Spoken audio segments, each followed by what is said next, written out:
Kanthey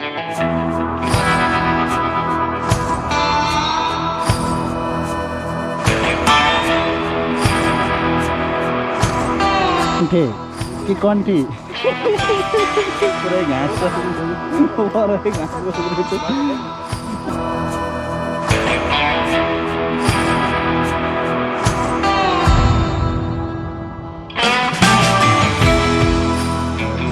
hello and नमस्ते। So यो चाहिँ मेरो घर अगाडिको सिन हो। अहिले बिहानको त्यस्तै 5:30 भइसकेको छ।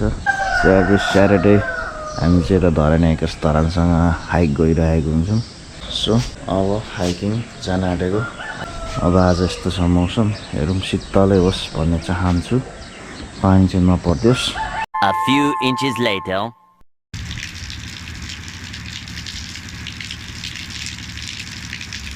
अहिले चाहिँ म यता बगरकोटको पुलमा आइसकेँ। 5:30 बजेतिर हिँड्ने भनेको 7:30 भयो। सो आजको हाम्रो रुट रहेको छ बगरकोटबाट लुकुवा, लुकुवाबाट कागझोडा, कागझोडाबाट निसाने डाँडा, त्यसपछि फेरि श्री गाउँ, अनि दानाबारी, अनि बिजयपुरमा समापन।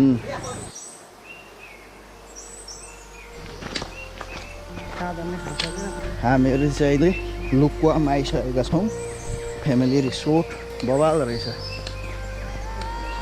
अन्डरनिथ द ब्रिज।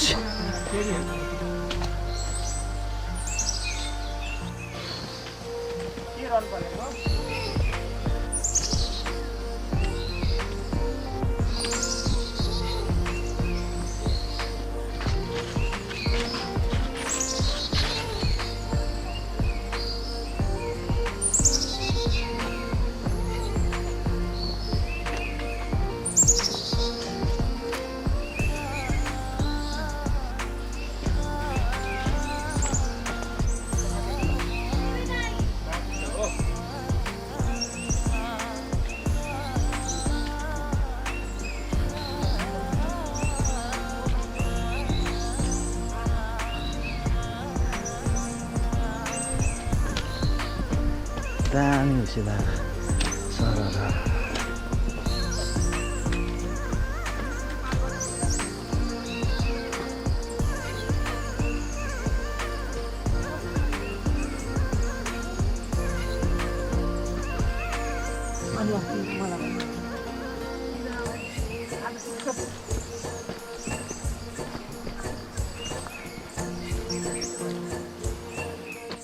सो अहिले चाहिँ समर टाइम छ। हामीहरू चाहिँ आज हाइकिङ यस्तो डाँडा पाखामा हुँदाखेरि, यस्तो हुसी आउँदाखेरि चाहिँ दामी मजा आउँछ।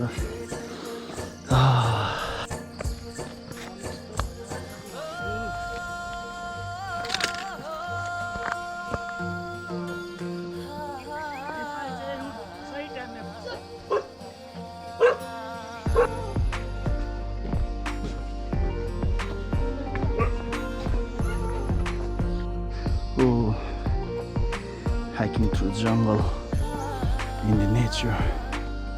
Damn.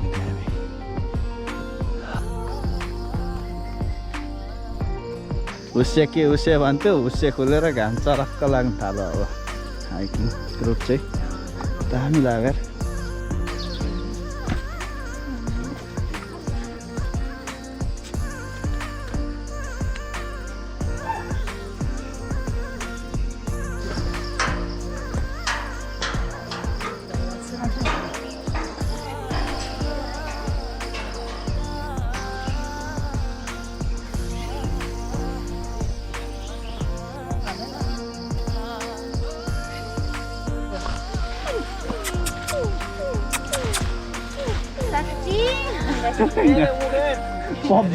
पब्जीको त ब्याकप्याकमा घाँस बोक्यो जस्तो क्या। के हो नाम यसको? कन्ठे। कन्ठे ए कन्ठे हुनुपर्ने छाउरी होला। कन्ठे कन्ठे अस्ति त गुइँखे भेट्टाएको थिएँ।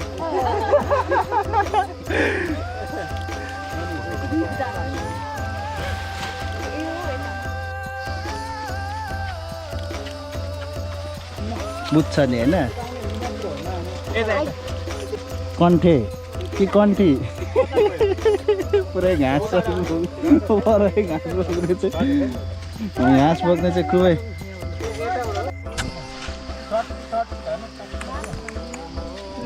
नक्कले ग्यास बोकेर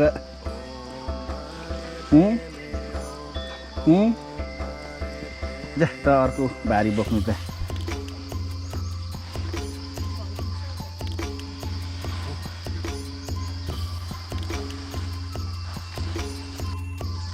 जा अब पच्यायो यसपालि कन्ठे अस्ति गुइठे यसपालि कन्ठे हुन चाहिँ कन्ठी रहेछ घर जा घर बुझ्छ नि भरे हामीसँग पछ्याएर त कहाँ गएर अमल दिन्छ घर जा जाऊ घर हेर बिचारा निराश भयो बाई बाई जाऊ घर डोन्ट कम दामी भ्यू देखिरहेको छु धरानको क्यामेरामा त खासै देखाएको छैन ल त्यो कन्ट्री फेरि यहाँ आएछ जा घर जा भनेको पछ्याउँदै आएछ घर जा हेरेको हेरे गर्दा पछ्याउँदै आउँछ सो यो एरिया चाहिँ निसानी डाँडा भन्छ सो यो श्री गाउँ भयो अब यताबाट हामीहरू दानाबारीतिर लाग्नेछौँ आइगयो पछ्याउँदै आइहाल्यो जा भन्दा भन्दै सो यो रुख भएको ठाउँमा एकछिन कफी ब्रेक गरी अनि फेरि लागि आइज आउनै खोजेको रहेछ अस्ति नै गुइठे आज कन्ठे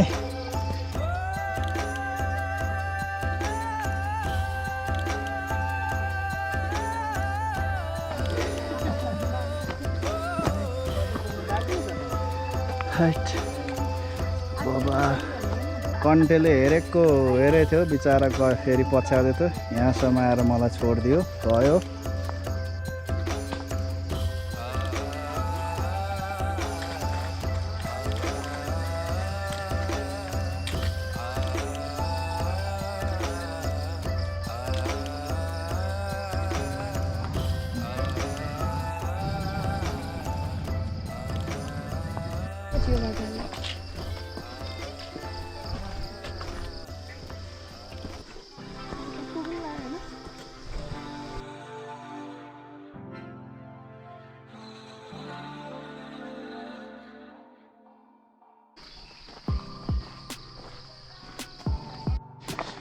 सो अहिले चाहिँ हामीहरू दानाबारी आइपुग्न आँट्यौँ निसानी टाढादेखि श्री गाउँ हुँदै आयौँ उकालो चढ्दै बाटो निर्माण पनि हुँदै रहेछ सो अहिले हर्दिया हुँदै हामीहरू दानाबारीतिर पनि लम्किँदैछौँ आइपुग्न आँट्यौँ हाम्रो गन्तव्यमा अब दानाबारीमा गएर चिल गर्ने हो वाउ ठ्याक्क दानाबारी आइपुग्यौँ ठ्याक्कै पानी पनि पर्नु थाल्यो है शीतल हुँदै आयो आजको हाइक पनि मजा भयो मजा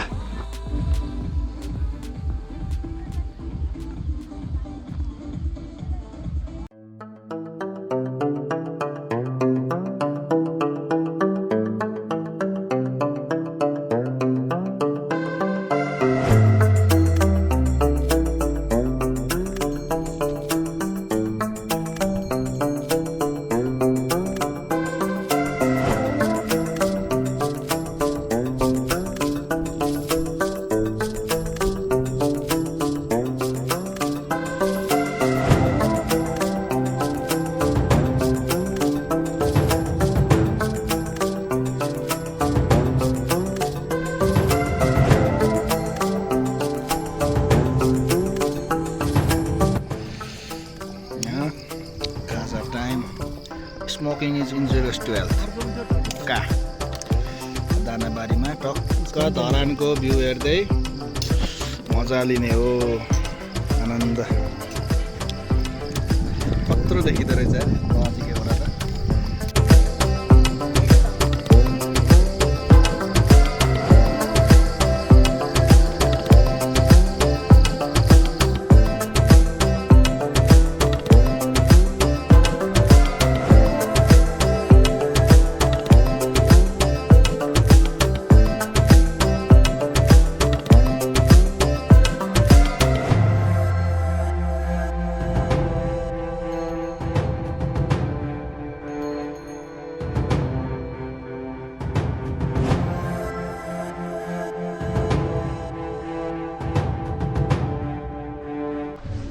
के भयो बाइक त ओह्रालोमा न्युट्रलमा लानु भन्दैछ फेरि एउटाले गियरमा लाने हो एक गियरमा के हो यो ए पालम होइन लिम्बूहरूको पालम भने जस्तै हो कि क्या हो ए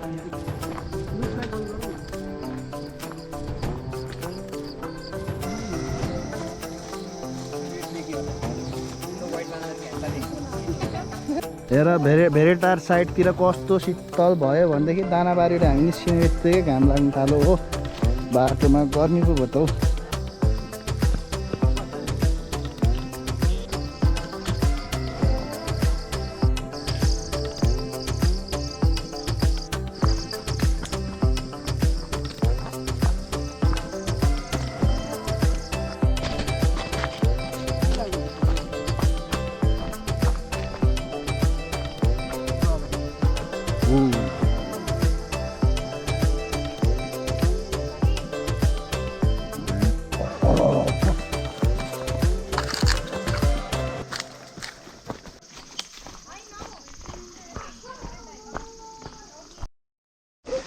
अब यो चौतारीमा एकछिन विश्राम दानाबारीबाट हामी आधी बाटो जसो आइसकेका छौँ शीतल हावा खाने हो बरपिपलको झारीमुनि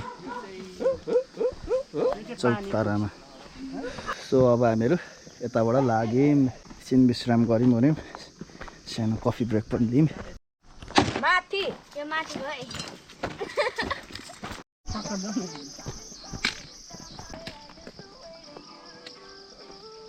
दामी ए कहाँ हिँड फेरि अर्को सहयात्री भेटिन्छ यस्तो त बाटोमा तर पहिलाको भन्दा अलिक ज्यादै पहिरो गएछ त यता यार सो हामी चाहिँ हाम्रो हाइकको लगभग एन्ड भागतिर आउँदैछौँ हाम्रो हाइकको यात्राको सो यो पारीको डाँडा चाहिँ विजयपुर डाँडा हो हामी त्यताबाट हुँदै हाम्रो हाइक समाप्त गर्नेछौँ अहिले पो झन् मजाले देखेको त कोसी त परको दामी देखिरहेछ राइट लेट्स गो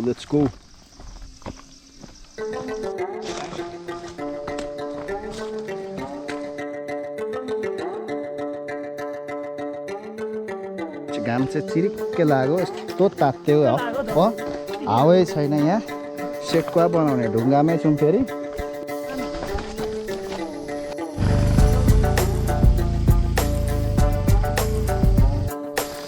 आजको हाम्रो हाइकिङ यात्रा धरानको बगरकोट लुकुवा रिसोर्ट निसाने डाँडा श्री गाउँ हर्दियाबाट दानाबारीबाट विजयपुर ढेरा सो अहिले चाहिँ हामीहरू ब्रासुब्बामा आइसकेका छौँ देख्नुहुन्छ टुप्पो बिनाको बाँसहरू सो आजको हाम्रो हाइक समापन यहीँ हुनेछ सो टाटा राम्रो साइज छ देउस भरि बाल्टी आएको छ